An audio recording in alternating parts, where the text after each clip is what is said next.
भूले नहीं। And English में है, in my opinion, this is the gospel in one verse. And without controversy, great is the mystery of godliness. God was manifest in the flesh. God was justified in the spirit, anointing, seen of the angels at his birth, preached unto the Gentiles, अभी तक हो रहा है, believe on in the world, करीब 55-60% दुनिया यीशु मसीह को मानते हैं, and received up in glory, वो ऊपर उठाए गए जो वापस आएंगे। और इसमें संदेह नहीं कि भक्ति का भेद गंभीर है, अर्थात वह जो शरीर में प्रकट हुआ, आत्मा में धर्मी ठहरा, स्वर्गदूतों को दिखाई दिया, अन्य जातियों में उसका प्रचार हुआ, जगत में उसका विश्वास किया गया और महिमा में ऊपर उठाया गया। And this is the message of Christmas जो हम लोग को कैरी करना चाहिए right through the season. And this is my request, this is my plea to the believers, और हम लोगों को यहाँ पर कीप दिस इन माइंड कि this is the real story of Christmas. हम लोग ना भूले किस तरह से हम लोग का नाम इस समय देश में खराब हो रहा है, मगर ये मौका परमेश्वर ने दिया that we should live it out ना। आज का जो सब्जेक्ट है वो सब्जेक्ट है the feast of Hanukkah, Hanukkah का फीस्ट, जो 18 दिसंबर के शाम से स्टार्ट होएगा और उसका अंत होएगा 26 दिसंबर के मॉर्निंग को या दोपहर को। So it will be overlapping the Christmas as we mark it as the days of the birth of Jesus Christ, कि प्रभु यीशु मसीह के पैदाइशी के समय हुआ, ये हम लोग मना रहे हैं। जो फीस्ट ऑफ हानुका है ये फिक्स्ड डेट है, और वो है हमेशा जो बाइबल का कैलेंडर है उसके 25वें दिन, the 25th day of the month of Kislev, इससे स्टार्ट होता है एंड एंड्स 8 days लेटर। आज मैं इस पर्व के बारे में क्यों बात कर रहा हूं? Why should the Christian, एक विश्वासी क्रिश्चियन चर्च जो है, हानुका के पर्व को क्यों मनाए? ये इंपॉर्टेंट क्वेश्चन है। हानुका का जो पर्व है, पहला चीज, it is a Jewish feast. ये जो लेविटिकस की किताब 23 अध्याय में जो परमेश्वर के 7 फीस्ट हैं वो उनमें से नहीं है, क्योंकि वो परमेश्वर की फीस्ट है। मगर ये feast of Hanukkah, also called the feast of dedication, also called Chanukah, ये एक जूइश फीस्ट है। So why should the Christian, एक विश्वासी, एक चर्च, इस फीस्ट को क्यों मनाए? हम लोग से क्या वास्ता है? हम तो यीशु मसीह को जानते हैं, मगर इसका जवाब हमको बाइबल से ही लेना है, मेरी परसुएशन, मेरे आर्गुमेंट से नहीं। और जब हम लोग बाइबल खोलते हैं तो इसी फीस्ट का हम लोग 3-4 जगह इतना रेफरेंस हैवी देखते हैं, इंपॉर्टेंस एकाएक। अगर हम लोग यूहन्ना का किताब खोलें, यूहन्ना की किताब और 10वां अध्याय, यूहन्ना का अंजील, the gospel of John chapter 10, we come to verse 22, John 10:22। यहां पर लिखा है, फिर यरूशलेम में संपर्क का उत्सव आया। सर्दी के दिन थे। यीशु मंदिर में सोलोमन के दालान में टहल रहा था। In English, it was at Jerusalem, the feast of dedication, and it was winter. 3 points को हम लोग देख सकते हैं यहां पर। ये यरूशलेम में था, हो रहा एक समय है, फीस्ट ऑफ डेडिकेशन था। हम लोग आएंगे किस चीज का डेडिकेशन, और ये सर्दी या विंटर का समय है। बाइबल में कोई चीज एक्स्ट्रा वर्ड नहीं है। विंटर क्यों लिखा है, डेडिकेशन क्यों लिखा है, जेरूसलम क्यों लिखा। Then came Hanukkah in Jerusalem. It was winter, is the other version. और लिखा है 23 वचन में, यीशु मसीह उस समय कंपाउंड में घूम रहे थे। नाउ हम लोग ये सवाल पूछ रहे हैं कि वाई शुड द क्रिश्चियन, एक क्रिश्चियन लोगों को, चर्च को ये फीस्ट क्यों मनाना चाहिए। तो पहला चीज हम लोग देखते हैं यूहन्ना की अंजील में 10वां अध्याय और 22 वचन में कि ये फीस्ट चल रहा था, और वहां पर कौन अटेंड कर रहे हैं, प्रभु यीशु मसीह। यीशु मसीह ने इस फीस्ट को अटेंड किया, ये काफी नहीं है कि हम भी इस फीस्ट को अटेंड करें। तो जो लेविटिकस की किताब में 7 फीस्ट दिया गया है, उनमें से ये क्यों नहीं है, क्योंकि ये यीशु मसीह के आने के बाद है, और वो यीशु मसीह के आने के पहले है। अब यहां देखते हैं कि उस दरमियान बहुत सारी चीज हुए, और यहूदियों के बीच में ये बहुत बड़ा फीस्ट स्थापित हुआ, जिसको यीशु मसीह ने सिर्फ पहचाना नहीं, परंतु उस पर छापा डाला, क्योंकि उन्होंने जब स्क्रिप्चर्स को पढ़ा तो उन्होंने देखा कि इसकी जिक्र, ये चीज की सच्चाई है। एक्चुअली डैनियल की किताब में भी इसका जिक्र होता है, प्रोफेसी है, और इसका यीशु मसीह ने भी जिक्र किया। पर आइए हम लोग पहले एक एक कदम करके चले।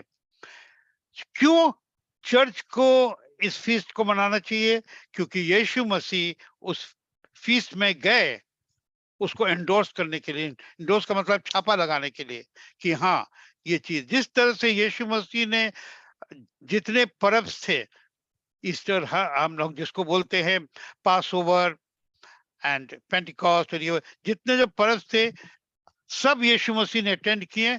क्यों, क्योंकि वो उसके हिस्सा थे।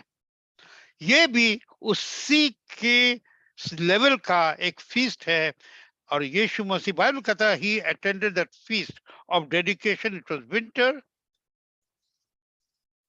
और हम लोग देखते हैं कि ये 8 दिन का चलने वाला फीस्ट था। इसका हम लोग दूसरा जिक्र भी देखते हैं इस फीस्ट का, यूहन्ना के इंजील 7वां अध्याय में। मगर पहले हम लोग वापस आए ये यूहन्ना की इंजील 10 अध्याय 22 वचन में। परमेश्वर ने, हमारे यीशु मसीह ने उस फीस्ट को अटेंड किया, और इस फीस्ट में उन्होंने अपनी हाउ डू यू से इन हिंदी, डिविनिटी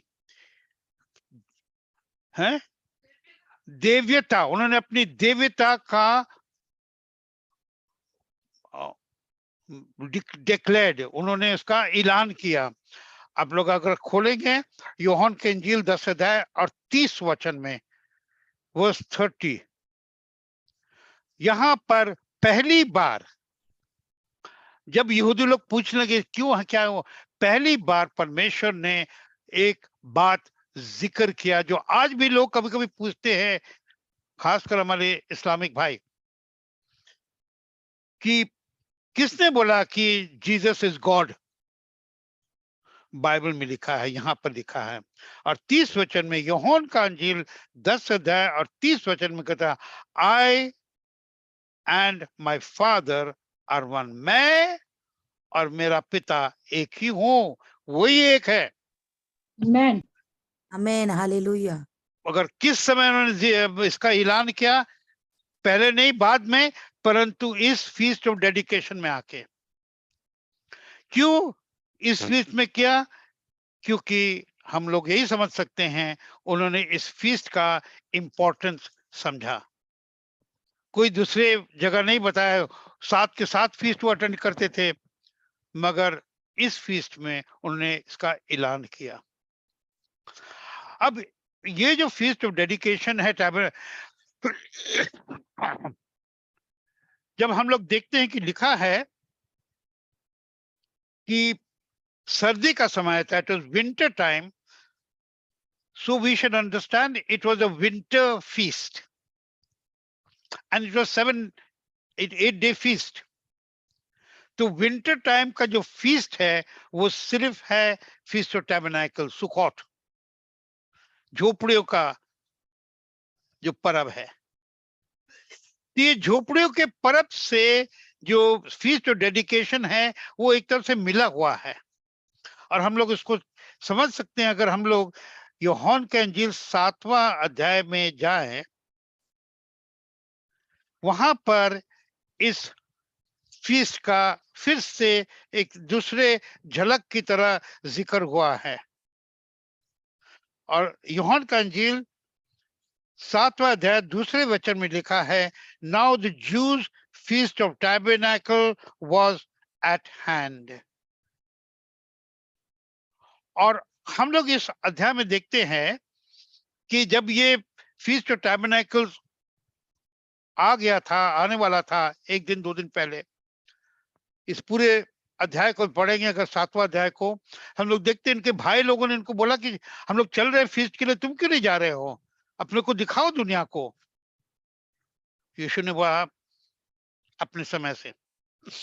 और जब उनके भाई लोग सब, परिवार लोग सब निकल गए, बाइबल में लिखा कि उन्होंने बाद में उसी फीस्ट को उन्होंने अटेंड किया।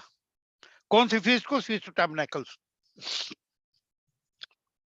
मगर ये फीस्ट ऑफ टैबरनेकल्स हम लोग बोल रहे हैं क्या है, हम लोग देखते हैं 7-8 दिन का है, और ये फीस्ट ऑफ डेडिकेशन के समय ही है। तो दोनों एक का मिलाव हम लोग एक तरह से एक झलक देख रहे हैं। और इस फीस्ट में पहला चीज यीशु ने क्या ऐलान किया? मैं और मेरा पिता एक हूं। ब्लेसेड, वही है, वही है, वो है, हम एक ही हैं। Amen. और इस फीस्ट में यूहन्ना के अंजील 7 अध्याय और 38 वचन में उन्होंने इसी फीस्ट में, इसी फीस्ट ऑफ डेडिकेशन में, हानुका के फीस्ट में उन्होंने एक बहुत दूसरा ऐलान किया जो हम लोग के ध्यान से निकल जाता है। 7 अध्याय 38 वचन ना, अगर हमारे स्क्रीन पे है, मगर इंग्लिश में ऐसा है, ही दैट बिलीव, अब उन्हें खड़े के बुला रहे के, जिसने हम पर विश्वास किया, he that believeth on me, as the scripture has said, out of his belly shall flow rivers of living water. जिसने हम पर विश्वास किया है, जैसा शास्त्रों में लिखा है, उसके अंदर से जीवित पानी निकलेगा। तो Amen. हम लोग देखते हैं कि हानुका के फीस्ट में प्रभु यीशु मसीह पहले गए, फिर उस फीस्ट में उन्होंने ऐलान किया कि मैं और पिता एक ही हूं। Amen. और फिर उन्होंने एक आशीष दिया, और आशीष क्या है कि जो हम पर विश्वास करेंगे जीवन की जल, उनके अंदर हृदय से जीवन जीवन की की जल की नदियां जल जल की निकलेगा। नदियां बह निकलेगी। हाँ, पढ़ आमीन। दीजिए जिसने निकाला, पढ़ दीजिए। जो मुझ पर विश्वास करेगा, जैसा पवित्र शास्त्र में आया है, उसके हृदय में से जीवन के जल की नदियां बह निकलेंगी। आमीन। Amen. कितना इंपॉर्टेंस परमेश्वर ने दिया इस फीस्ट को। मगर हम लोग को और भी देखना चाहिए कि पुराने नियम में इसका कुछ जिक्र क्या है। तो हम लोग जानते हैं कि जब ये मंदिर का जो पहली बार ये मंदिर का डेडिकेशन हुआ,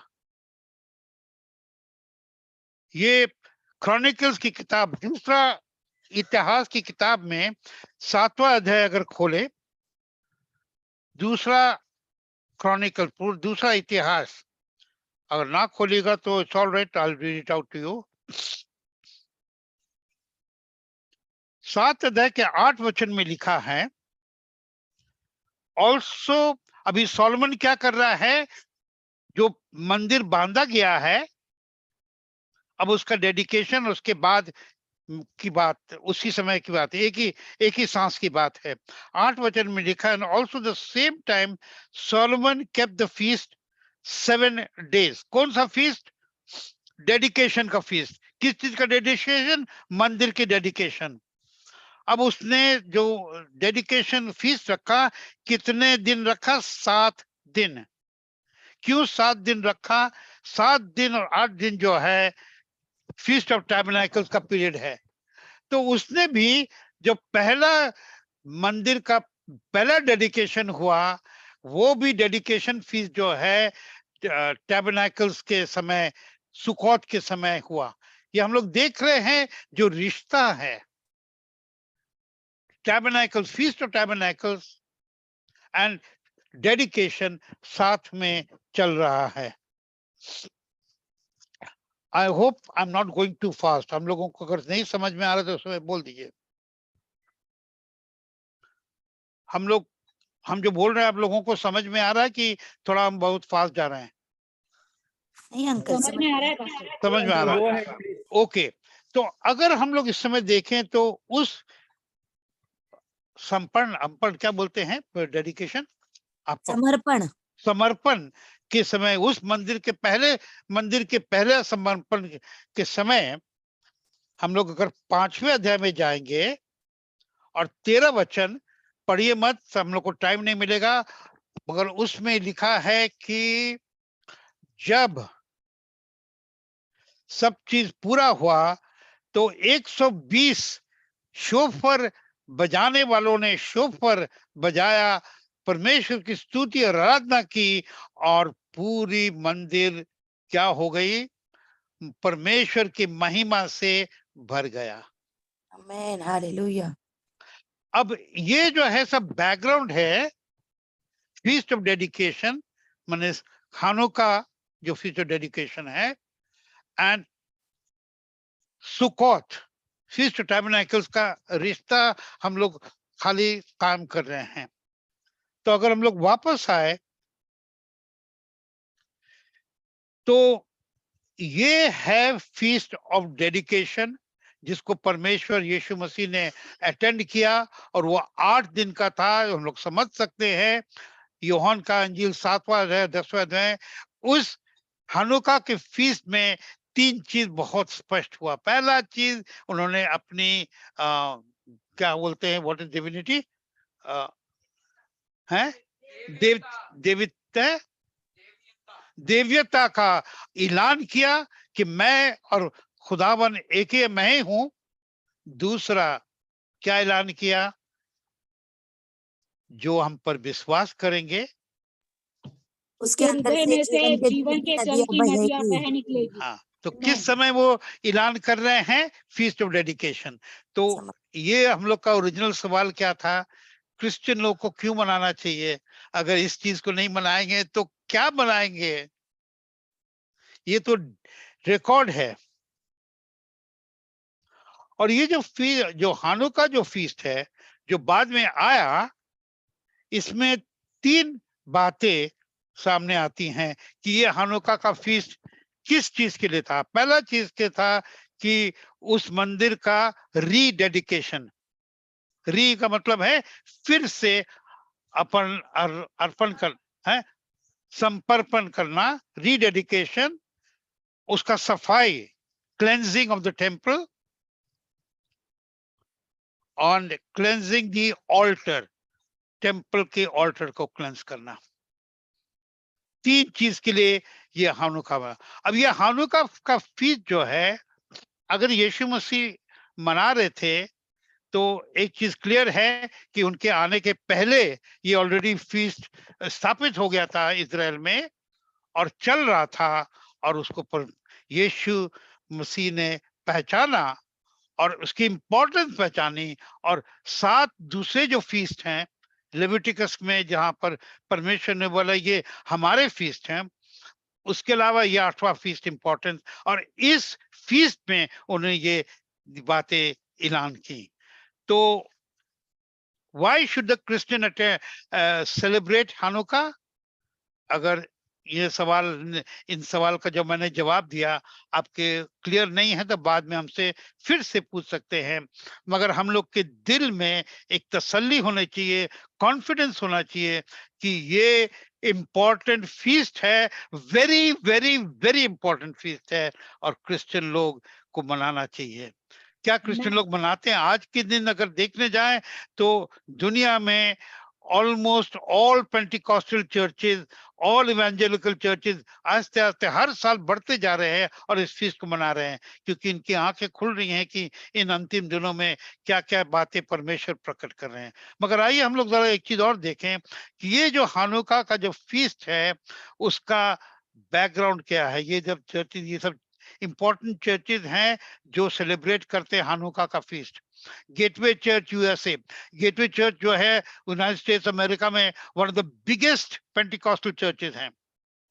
अल शदाई मिनिस्ट्रीज यूएसए में ये भी बहुत बड़ी मिनिस्ट्री है जो साउथ साइड में है। Living word Lutheran church USA, Lutheran का है, Lutheran church the first Protestant church, उन लोग मनाते हैं। और जब उन लोग मनाते means through out the world मना रहे हैं। Living church of God USA, ये भी पेंटिकॉस्टल चर्च है। एंड कॉल टू कम, कहां से?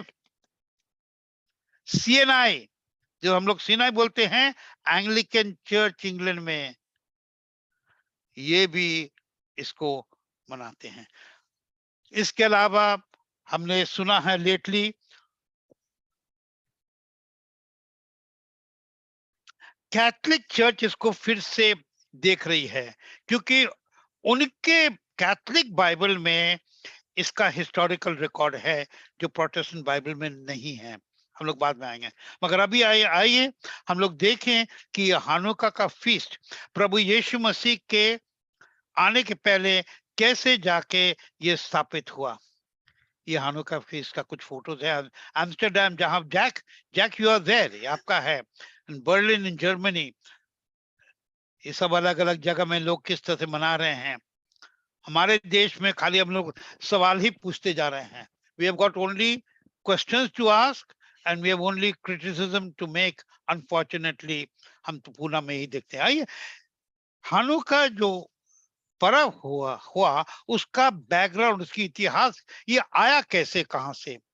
और अब बहुत केयरफुली स्टेप बाय स्टेप सुनिए इसका हिस्ट्री। यीशु मसीह के आने के 333 साल पहले, ओके, हम लोग एक चीज और देख रहे हैं कि इसका मतलब क्या है। Okay, we got that. Yeshu Masih के आने के 333 साल पहले अलेक्जेंडर द ग्रेट, अभी अलेक्जेंडर द ग्रेट क्या है हिंदी में? Sikandar, Sikandar, Alexander the Great हम लोग बोलते हैं। एक्चुअली वही कारण है जिसने ये सब इतना बड़ा प्रॉब्लम किया। बहादुर था वो बहुत, वो तो सिर्फ 15 साल शासन किया, मगर अलेक्जेंडर द ग्रेट जो मैसेडोनिया का था, उसने जब युद्ध चालू किया तो उसने सीरिया को हराया, पूरी तरह छा गया सीरिया के ऊपर, मिस्र देश को खा गया, इराक को खा गया, और इस तरह से बढ़ते बढ़ते वो इजराइल को भी खा गया। इजराइल तो छोटी देश है उन लोगों के सामने। और जब अलेक्जेंडर सिकंदर जहां जहां उसने वेर ही कॉन्कर्ड, क्या बोलेंगे हिंदी में कॉन्कर्ड, जहां जहां विजय हुआ। उसने हैं, जय विजय हुआ। जहां जहां विजय हुआ, हर देश में उसने हैं विजय प्राप्त किया। हर देश में उसने ग्रीक की सभ्यता को स्थापित किया, जिसको बोलते हैं in English the Hellenistic culture. Hellenistic culture, Hellenistic culture जो है, कल्चर का मतलब है सभ्यता। हेलेनिस्टिक जो शब्द है उसका ओरिजिन नाम है हेला, HELLA, हेला। और हेला जो है नाम ग्रीक का ओरिजिनल नाम था, जो आज हम लोग ग्रीस बोलते हैं, उसका ओरिजिनल नाम था। जिस तरह से हम पटना से आते हैं, हमारे बिहार पटना में पटना का पहला नाम था, उसके पहले पटना के पहले नाम था पाटलिपुत्र, और पाटलिपुत्र के पहले भी नाम था, वो है पाटलिग्राम। अब हम लोग बिहार के लोग को ये सब चीज हम लोग को सीखना पड़ता है इतिहास में। उसी तरह ग्रीस का जो पहला नाम था वो था हेला, हिलास। और अलेक्जेंडर के समय हेला नाम ही चलता था। तो अलेक्जेंडर ने क्या किया कि जहां जहां वो गया उसने बोला सबको तुम लोग का बंद, और जो हमारे ग्रीस के लोग हेला के लोग करते हैं, हेलेनिस्टिक कल्चर, वही रहेगा। उसका मतलब, कल्चर का मतलब हम लोग दो तीन चीजें समझते हैं। एक तो होता है कि उनकी जो सभ्यता को सीखो, उनके बोली को सीखो, उनकी रहन सहन का, कपड़ों का सहन सीखो, और उनके गॉड को वर्शिप करो। उसको बोलते हैं इंग्लिश में हेलेनिस्टिक कल्चर। तो जब सिकंदर ने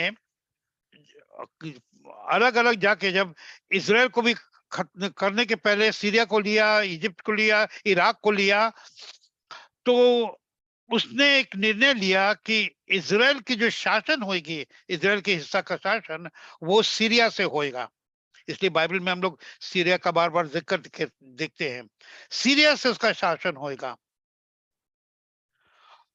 और उसने इजराइल में ये हुक्म दिया कि जैसा हम ये सब देशों में हमारा हेलेनिस्टिक कल्चर आया है, यहाँ पे आना है। और उसने बोला कि इजराइल के जो मंदिर के अंदर मेरा मूर्ति रखो।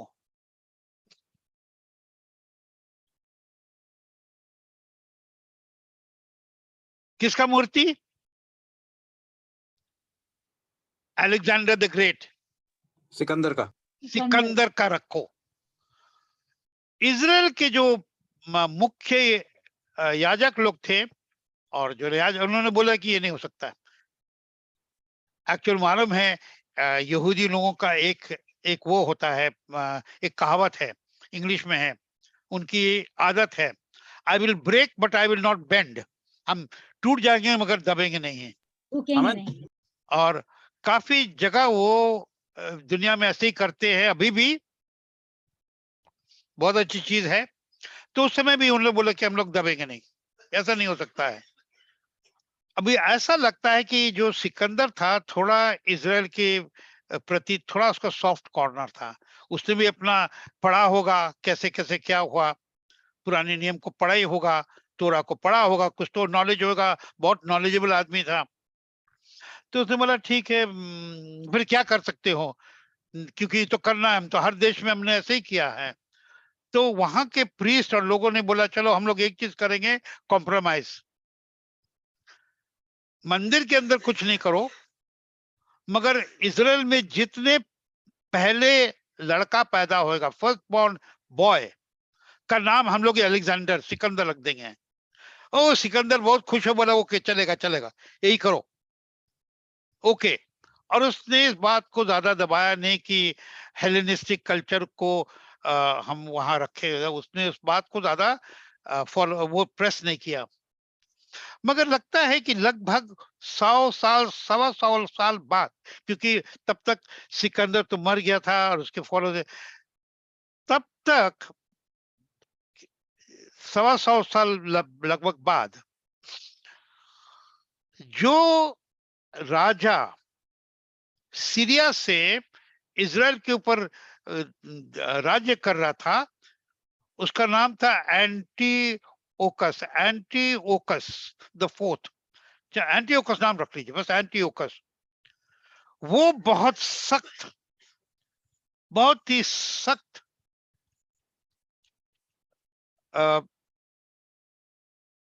कल्चर वाला था, जो हेलेनिस्टिक कल्चर, क्योंकि उसने इतने सालों से ग्रीक के अंडर में उन लोग सीरिया भी थे उन लोग ने। तो इस राजा जो सीरिया से इजराइल के ऊपर लोग राज्य कर रहे थे, उसने वहां पर अपना हेलेनिस्टिक प्रीस्ट, हेलेनिस्टिक क्या बोलेंगे प्रीस्ट को, याजक। याचक, याचक बोलना अच्छा नहीं लग रहा है, पंडित बोलो, जो भी बोलो, जो भी है, उनके रिलीजियस हेड जो है, वहां अपना अपना रिलीजियस हेड को उसने भेजा कि इजराइल में जाके ये ठीक से करो, पूरा हेलेनिस्टिक कल्चर करो पूरी तरह। और बड़ा करेक्ट तरीके से उसने बोला, और उसने 5-6 बातें की। पहला, उसने बंद किया कि कोई भी यहूदी लोग खतना नहीं करेंगे, खतनी नहीं करेंगे। दूसरा, कोई भी इस देश में तोरा नहीं पढ़ेंगे, कोई भी इस देश में शबात नहीं मनाएंगे, कोई भी इस देश में जो यहूदियों का चलता है कुछ नहीं हो, सब बंद होएगा।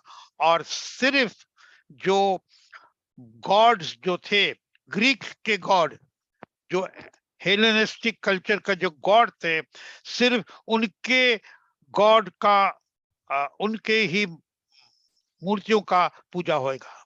अब देखिए, ग्रीस के जो गॉड थे, 12 गॉड थे, 12, और उनका जो मेन गॉड है वो the God of Jesus, called GS. English में स्पेलिंग है ZEUS, जियस, मेन गॉड। और उसने बोला ये मेन गॉड का जो मूर्ति है वो इनके मंदिर के अंदर, inside the tabernacle, inside the synagogue में वहां पर होएगा, ऑल्टर के ऊपर। और उसने और क्या किया, कोई भी मंदिर का जो सैक्रिफाइस होता था, जो बलिदान होता था इनका सालाना, बंद कर दिया। और जो फोटो देख रहे हैं, आपने देखा, इस तरह से उसने ऑल्टर के ऊपर डाल दिया। ये देखिए, आपको दिख रहा होगा आपके से। ये कौन है? इनका ग्रीक गॉड ऑफ जियस। हम इंग्लिश में बोलते these are all the pagan gods, तो पेगनिज्म। और उसने फोर्स किया इजराइल पर, यहूदियों पर, on the land of Israel.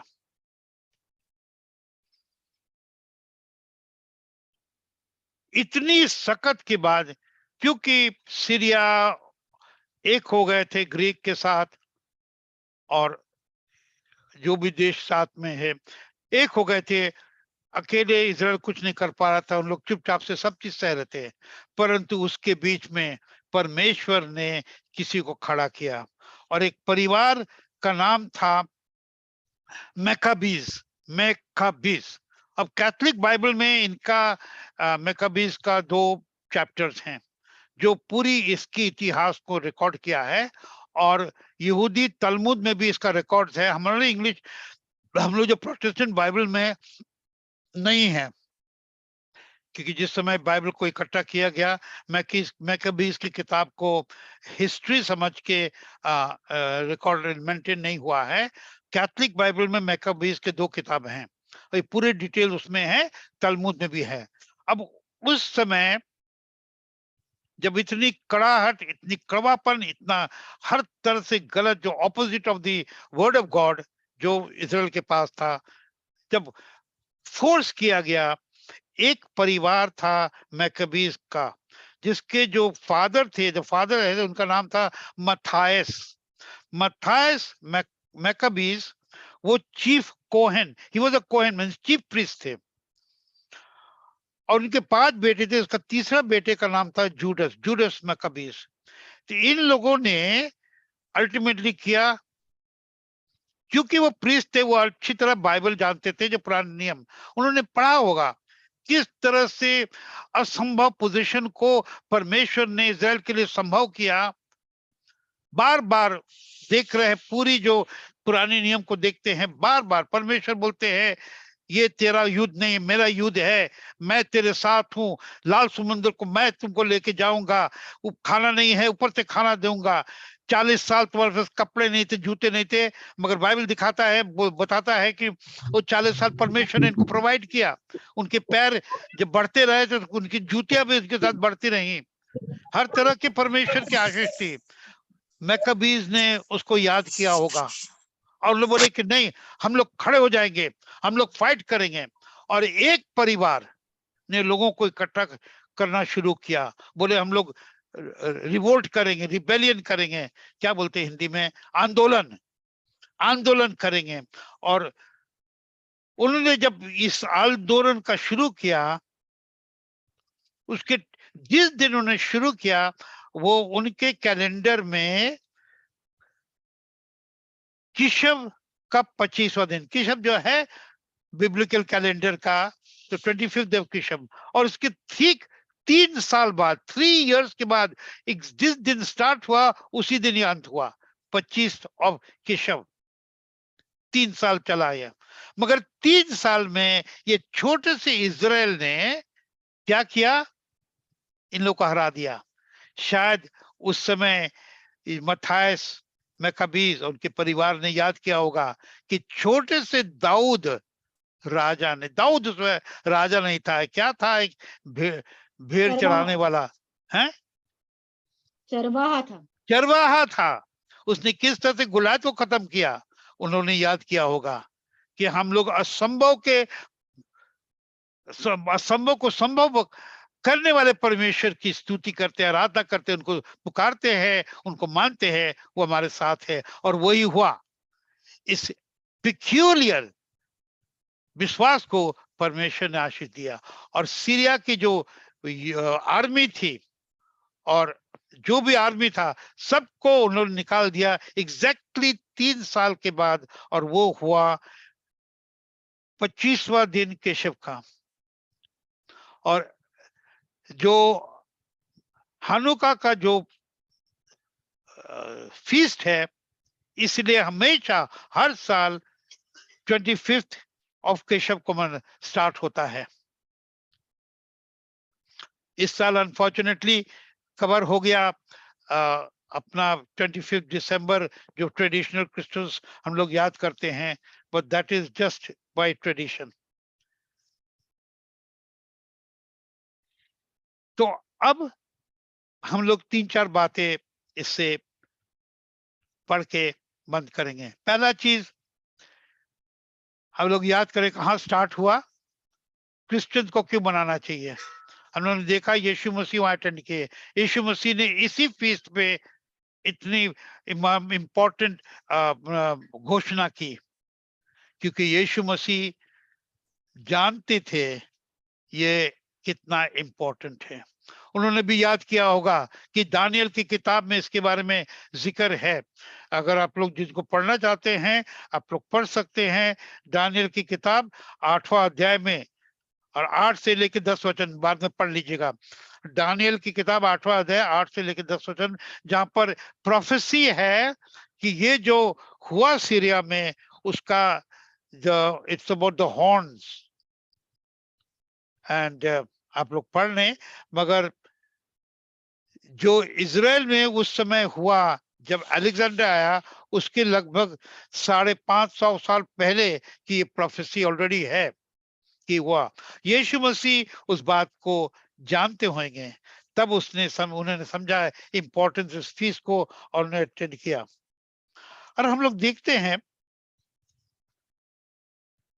कि अब इसके बाद क्या हो रहा है। अब जब ये सफाई हो गई, ये सीरिया के आर्मी हार गए, तो इन लोगों ने किन लोगों ने, मकाबीज जो चीफ प्रीस्ट थे, उनकी फैमिली, अब बोले टाइम आ गया है, ये तो हार गए, मगर हम लोग को तो इस मंदिर की सफाई करनी है, रीडेडिकेशन करना है और ऑल्टर की सफाई करना है, cleansing of the altar, cleansing, rededication of the temple and cleansing the temple। और उसी फीस्ट को मनाने, वहीं से फीस्ट स्टार्ट हुआ। तो ये जो रीडेडिकेशन स्टार्ट किया, रीडेडिकेशन का और क्लेंजिंग के लिए ऑयल चाहिए, तेल चाहिए, पवित्र तेल। हम लोग जानते हैं अपना जो मेनोरा है, परमेश्वर ने उस मेनोरा का दिया, और कोई भी आप यहूदी घर में जाएं, मंदिर में जाएं, कहीं भी जाएं, मेनोरा की वेरी वेरी इंपॉर्टेंस हम लोग ये ऐसी चीज समझते हैं। तो इस मेनोरा में जो तेल इस्तेमाल होता है, यहाँ देख रहे याचक जो खड़ा है, तो कितना बड़ा है ये मेनोरा, हम लोग तो छोटा रखते हैं, कितना बड़ा है। तो इसके लिए तेल चाहिए, और जो डेडिकेशन होता है वो 8 दिन का होता है। क्यों? Connected to the feast of tabernacles. तो उसके लिए पवित्र तेल चाहिए, तो पवित्र तेल चाहिए, और 8 दिन के लिए तेल चाहिए। जब उन लोग ने देखा कि जब सब चीज कर रहे हैं, क्या चीज कर रहे हैं, पहला रीडेडिकेशन, क्लेंजिंग एंड ऑल्टर क्लेंजिंग, 3 चीज, उसके लिए तेल चाहिए। और वो कैसा तेल? ऑर्डिनरी तेल नहीं होता है, पवित्र तेल। हम लोग जब एक्सोडस की किताब पढ़ते हैं, लेविटिकस की किताब पढ़ते हैं, किस तरह से ये तेल को बनाने के लिए, पवित्र तेल बनाने के लिए 8 दिन लगता है, 8 डेज टू मेक ऑयल। जब उन्होंने चेक किया तो उनके पास तेल तो सिर्फ 1 ही दिन का था, 1 डेज ऑयल। और फिर ये मैकाबीज जो है, मत्थायस मैकाबीज के सामने एक और चुनौती आया, करे तो क्या करे। उनका जो बेटा था, तीसरा बेटा जूडा, हम लोग अपने बच्चों का नाम जूडा नहीं रखते हैं, हम लोग जूडस कुछ और समझते हैं। वह जूडा जो था, 5 भाइयों के बीच में सबसे ज्यादा ब्रेव, क्या बोलते, ब्रेव, बहादुर टाइप था, जरा फाइट करने वाला था। इजराइल के इतिहास में बल्कि ये जूडस मैकाबीज को Gideon and David and Joshua के लेवल में समझा जाता है कि उस तरह के फाइटर था ये। इन लोगों ने सब मिलके बोला, परमेश्वर इतना किया है, क्या करे, हम लोग को डेडिकेशन करना है। और ये दिन, इस दिन हम लोग ने स्टार्ट किया था वॉर, और 3 साल के बाद इसी दिन में अंत हुआ है। इस दिन के इंपॉर्टेंस को लेकर हम लोग स्टार्ट करो। और ये उस समय हुआ जब टैबरनेकल्स का जो फीस्ट है, उसके आसपास, शायद उसके 1 दिन पहले। अब सब चीज तैयार हो गया, तेल, ऑयल के लिए क्या करें। हमारे ख्याल से जो उनके फादर है मत्थायस मैकाबीज, उसने सोचा होगा, बाइबल इलाइशा के समय, हम लोग जानते हैं दूसरा इतिहास, 4थे अध्याय में, 2 किंग्स चैप्टर 4 वर्सेस 3 to 6 में, किस तरह से उस विधवा को तेल, बोलेगा हमारा तेल नहीं है। इलाइशा ने क्या बोला उसको? तेल नहीं है, सब हर जगह से बर्तन मंगाओ। तुम्हारे पास 1 दिन का तेल है, सिर्फ इतना तेल है, बर्तन मंगाओ, सब पड़ोसियों से बर्तन मंगाओ, और तुम शुरू करो तेल डालना। And the oil was coming continuously. समय आया जब पड़ोसियों का बर्तन भी शेष हो गया, नहीं था कोई बाकी, ऑयल बंद हो गया। हमारे ख्याल से मत्थायस मैक्केबीज ने सोचा होगा, जिस तरह से परमेश्वर हमारे झगड़ा किए हैं, युद्ध किए हैं, जिस तरह से उन्होंने यहोशापात को भी बोला, the battle is not yours, it's mine. When he talked to David, don't worry, I'm with you. तो यही परमेश्वर ने भी तेल दिया था इलाइजा को। इलाइजा के समय परमेश्वर हमें तेल देंगे नहीं देंगे, उन्होंने बोला चलो हम लोग स्टार्ट करेंगे ये फीस्ट, और हम लोग मंदिर को 3 चीज करना है, rededicate, cleansing and cleansing the altar. 3 kilo हम लोग, चलो जलाओ दीप को, बंद हो जाएगा तो बंद हो जाएगा, एक ही दिन का तेल है। क्योंकि उनका विश्वास आता था कि अगर ये सैंक्टिफाइड ऑयल, होली ऑयल नहीं है तो ऑर्डिनरी ऑयल यूज नहीं करेंगे। How great is thy faith. They don't believe in substitution, कि हम उसको सब्स्टिट्यूट करेंगे। दे बिलीव मेरा परमेश्वर का कोई सब्स्टिट्यूट नहीं है, उनके वर्ड का सब्स्टिट्यूट नहीं है, उनके कानून का सब्स्टिट्यूट नहीं है, उनके तरीकों का कोई सब्स्टिट्यूट नहीं है। ना लेफ्ट ना राइट, सीधा चलो, हमारा परमेश्वर ने साथ है। तो उन्होंने ये सोच के बोला चलो जलाएंगे। और जब उन्होंने स्टार्ट किया, बोला चलो देखेंगे, एक दिन ज्यादा खत्म हो जाएगा तो खत्म हो जाएगा।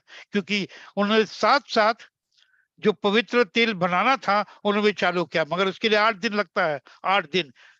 तो पहला दिन they put on the menorah, oil डाला, और उनके दिल में धक धक धक धक हो रहा होगा कि अभी तो खत्म हो जाएगा, सेकंड वाला में क्या करेंगे।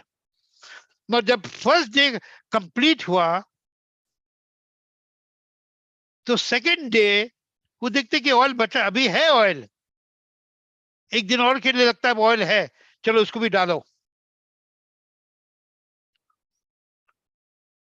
तो सेकंड डे ऑयल डाला, दिल धक धक कर रहा होगा, मंदिर की सफाई हो रही थी, ऑल्टर की सफाई हो रही थी, मंदिर का रीडेडिकेशन हो रहा था।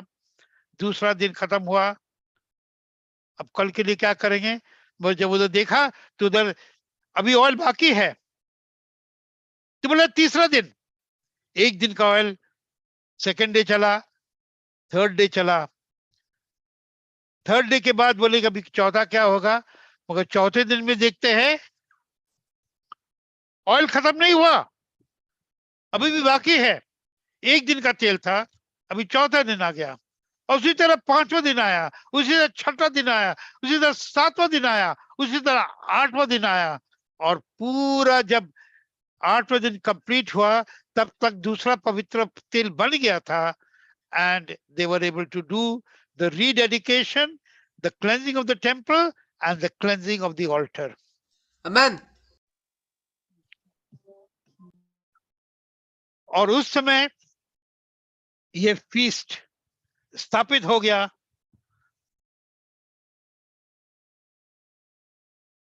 कि इजराइल का ये फीस्ट ऑफ डेडिकेशन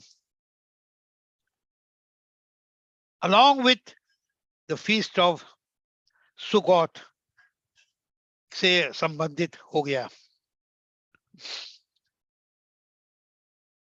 इस फीस्ट को का एक नाम और भी है, it is called the feast of lights. Succoth also is called the feast of lights.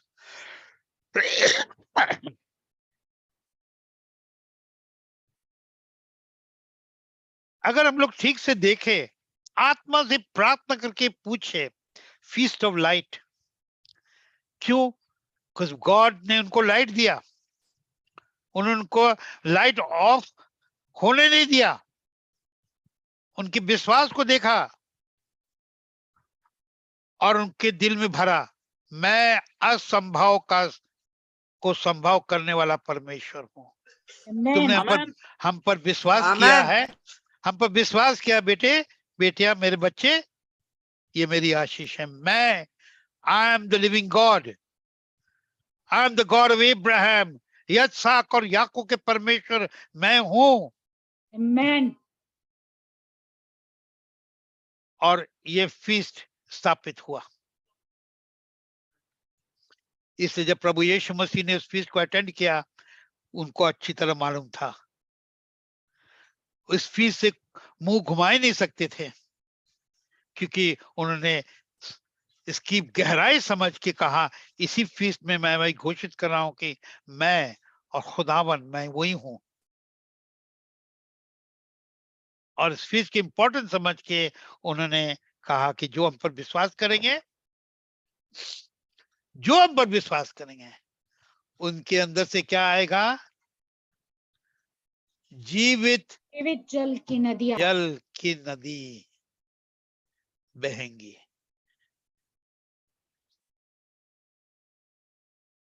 आमेन। अब हम लोग अंत में लास्ट में ये देखेंगे, इस फीस्ट ऑफ लाइट, इस feast of हानुका, feast of light क्यों कहलाया जाता है और क्यों इस नाम से भी जाना जाता है।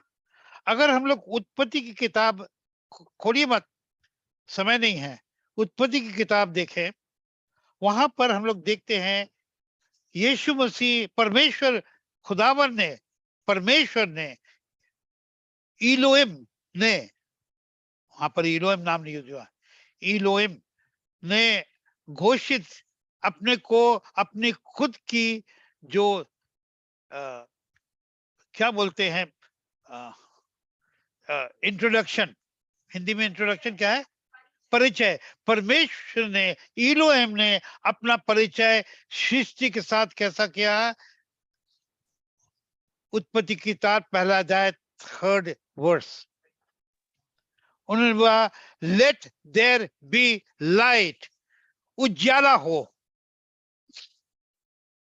दूसरे कोरिन्थियंस 4था अध्याय, निकाली मत, 6ठे वचन में लिखा है, and God spoke into darkness and he created the light. He spoke into darkness and created the light. उन्होंने अंधकार के अंदर घोषित किया और लाइट आया। चांद सूरज तारों से नहीं आया उनके, आमेन। क्योंकि वो खुद लाइट है। इसलिए बाइबल में देखते हैं 1 जॉन चैप्टर 1 वर्स 3 में भी लिखा, पहला यूहन्ना, निकालिए मत, अंजील नहीं, लास्ट में एपिस्टल 1 जॉन 1:3 कहता है गॉड इज लाइट। परमेश्वर क्या है? उजाला। उजियाला है। उजाला है। आमेन। जब यीशु मसीह दुनिया में आए, उन्होंने अपने बारे में कहा, यूहन्ना की इंजील 8 अध्याय शायद 12 वचन है, शायद, I think so, check it later on. I am the light of the world, मैं इस दुनिया का लाइट हूं, मैं जगत की ज्योति हूँ। मैं जगत की ज्योति हूं। परमेश्वर ने अपना परिचय क्या किया? वो खुद ही लाइट, डार्कनेस में, अंधकार में उन्हें बोला उजाला हो जाए। यीशु मसीह ने कहा मैं इस दुनिया का ज्योति हूं, ज्योति है। परंतु प्यार से यीशु मसीह ने एक बात और कहा, वो मत्ती की इंजील 5 अध्याय और 14 वचन में, वो कहते मेरे बच्चे, तू इस दुनिया का नूर है। हालेलुया। आमेन। पिता वो लाइट है, आमेन। बेटा बोले कि मैं पिता हूं, एक ही है, वो लाइट है। Amen. और जिनको उन्होंने अपना बेटा और बेटी बनाया, ने कहा कि मेरे बेटे मेरे बेटी, तू इस दुनिया का नूर है। Amen. आमेन। और अपने नूर को, let your light so shine in this world that they may glorify the Father who is in heaven. इस तरह से Amen. तेरी, इस तरह से तेरी नूर चमके, लाइट चमके, ताकि पिता का वो स्तुति करें।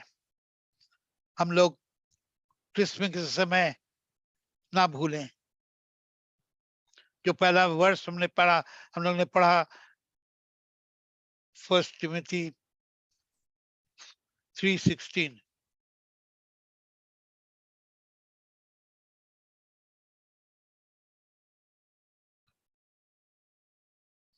फर्स्ट 3:16 में पढ़ा, जो actual gospel of Christmas time है। आज मैंने इस मैसेज को क्यों लिया? क्योंकि ये क्रिसमस के सीजन हम लोग गिफ्ट्स में, इसमें उसमें अपना समय में हम लोग खो ना जाएं। और ये मैसेज अभी सिर्फ आधा मैसेज हुआ है। ये मैसेज सेकंड, इसका पार्ट 2 भी है, जो पार्ट 2 गॉड विलिंग शायद पास्टर निकी अगले हफ्ते शायद इसको ले लेंगे, कि किस तरह से मनाया जाता है, क्या है ये पूरा, ऑल दोज डिटेल्स। मगर एज वी एंड, हम और आप ना भूलें, दुनिया देख रही, देश देख रहा है कि हम क्रिसमस कैसे मना रहे हैं। मैंने क्रिसमस टाइम को ये मैसेज क्यों दिया, क्योंकि रिलेटेड है। एक्चुअली बहुत सारे बाइबल के स्कॉलर्स इस अलग अलग देशों में एक उनका थिंकिंग है कि एक्चुअली यीशु मसीह की जो पैदाइशी हुई थी, ये फीस्ट ऑफ डेडिकेशन या फीस्ट ऑफ सुकौत में ही हुआ है, टैबरनेकल्स में। वी नो कि 25 दिसंबर नॉट द एक्यूरेट डे, वो इंपॉर्टेंट नहीं है। वो इंपॉर्टेंट क्या है, खुदावन मनुष्य बन के, खुदावन अपने लोगों में आया है, खुदावन अपने लोगों में आया है। पाक रूह का पहला आंसू छाया है, वो आया है। कौन आया है? यीशु यीशु आया आया। है, खुदावंत अपने लोगों में आया है। वही क्रिसमस का मैसेज है, खुदावन अपने लोगों में आया है, और पाक रूह Amen. का पहला आंसू छाया है, वो आया है। उन्होंने इस दुनिया में अपना तख्त रखा है। और अगर हम लोग अपना समय इस बातों को भूल जाएंगे तो बहुत दुख की बात है। जब परमेश्वर ने मूशे को मंदिर का डिजाइन बनाया और उनको दिया, तो हम लोग देखते हैं उन्होंने एक हुक्म दिया, जो लेविटिकस की किताब में 6 अध्याय 13 वचन में, लेविटिकस 24 अध्याय में भी देख सकते हैं, 2 से लेकर 4 वचन। उन्होंने कहा कि ये जो मंदिर की जो मेनोरा है, ये लाइट कभी ऑफ नहीं होना है, कभी उसको बंद नहीं होना है, कंटिन्यूसली जलना है। हम लोग जानते हैं, जब सैमुएल की किताब पढ़ते हैं, किस तरह से इलाई थोड़ा आलसी बन गया। आलसी बोलते हैं, लेजी, लेजी मतलब क्या है? आलसी को, करेक्ट। ऐसे। और हम लोग पढ़ते हैं पहला सैमुएल की किताब 3 अध्याय में कि हर शाम को इलाई लाइट ऑफ कर देते थे मेनोरा का, और सो जाते थे। और ये बात परमेश्वर को स्वीकारित नहीं हुआ, क्योंकि जब लाइट कौन है? परमेश्वर है। अगर जब परमेश्वर चले जाएंगे तो कौन आएगा? जब उजाला चला जाता है तो क्या आता है? अंधियारा। अंधकार। अंधकार आता है। उजाला चला जाता है तो अंधकार आता है। अंधकार जो है शैतान का एक रूप है, एक चेहरा है। इसलिए परमेश्वर बोला light is not to go off, मगर इलाई ने गलती किया और परमेश्वर आस्ते आस्ते वहां से हटने लगे। लोग जानते हैं, जब फिलिस्तीनियों ने जब युद्ध किया इजराइल पर, उस समय इलाई के दोनों बेटे मारे गए, और इलाई को खबर मिला कि परमेश्वर का जो कोष है, फिलिस्तीनियों ने पैलेस्टीनियों नहीं, फिलिस्तीनियों ने लेके चले गए। जब उसको ये खबर मिली, उसका दिल धक करके फेल हो गया, वो गिर के मर गया।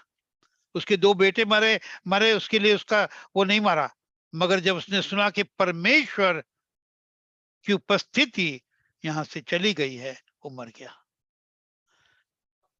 परमेश्वर की उपस्थिति हम लोग के लिए मोस्ट इंपॉर्टेंट है। हम लोग Amen. परमेश्वर की उपस्थिति में रहें।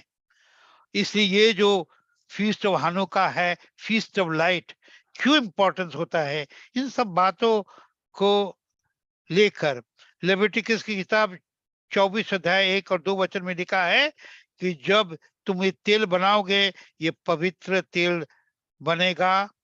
और उसमें हम लोग पढ़ते हैं कि किस तरह से इतना दिन लगता है उस पवित्र तेल को ऑलिव ऑयल से बनाते। ऑलिव ऑलिव क्या है? जैतून। जैतून के उससे बनता है ऑलिव, और उस ऑलिव ऑयल से ही बनता है। आज के दिन एक्चुअली हम लोग बंद करेंगे याद करके 3-4 चीज। हानुका का फीस्ट आपको मनाना है, नहीं मनाना है, याद करना है, यस और नो? यस। हाँ, जोर से भी ना जवाब दें, दिल से जवाब दीजिए, अपने दिल को कहिए कि हम इतने सारे चीज मनाते हैं, हम खुशी मनाते हैं, बर्थडे मनाते हैं, ये परमेश्वर का इंपॉर्टेंट फीस्ट जिसको यीशु मसीह ने छापा डाला, हमको मनाना है नहीं बनाना, आपको खुद सोचिए। और हम लोग याद करें कि एक मैकाबीज जो थे परिवार, वो एक्चुअली क्या थे? फार्मर्स थे। वो फार्मर, वो वॉरियर्स नहीं थे, फार्मर्स थे। केटकरी है, किसान। हाँ, खेतकरी थे। उन लोग ने सीरिया की आर्मी को हराया, उन लोगों ने नहीं, वो परमेश्वर के साथ में थे, हराया। उन्होंने तोरा को लेकर, परमेश्वर के कानून को लेकर जिए कि हम इसके लिए जिएंगे और हम इसके लिए मरेंगे। कितने लोग हमारे बीच में कहेंगे कि हम अपने बाइबल के लिए जिएंगे और हम अपने बाइबल के लिए मरेंगे? कितने लोग हैं? कितने लोग हैं हम लोग के बीच में जो कहेंगे कि हम अपने भाई या बहन जो मसीहा में हैं उनके लिए मरने को तैयार हैं? एक हमारे दोस्त हैं दिल्ली में, अब वो प्रभु में चले गए, उन्होंने एक गाना लिखा था फिल्मी गाना के ट्यून पे, जिसका ऐसा जाता है, मसीह के वास्ते मसीही नौजवान शहीद हो, मसीह के वास्ते मसीही नौजवान शहीद हो। हम लोग शहीद होने को तैयार हैं। Are you willing to die for the Bible? Are we willing to live die for the word of God? जो मकबीस के जो परिवार थे, वो लड़े और मरे तोहरा के लिए। हमारे देश में बहुत सारे मकबीस चाहिए, and I wish God would make my family like the Maccabees family. And I thank God, हम परमेश्वर को धन्यवाद देते हैं कि ये जो फीस्ट ऑफ हानुका है बाइबल में मेंशन्ड है। I'm thankful to God कि हम लोग की समझ इसमें कुछ कुछ है ना। हम लोग अभी बंद करने के पहले 2 चीज होएगा। अगर किसी को इस फीस्ट के बारे में कोई भी सवाल है या मैसेज के बारे में कोई भी सवाल है तो इस समय पूछ लीजिए। आपको 2-3 मिनट समय मिलेगा। We will ask the ready family. उन्होंने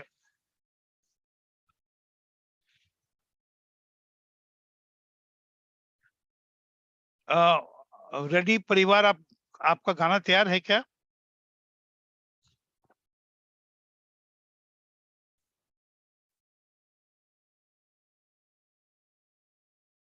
brother ready, sister ready, Mrs ready junior and senior,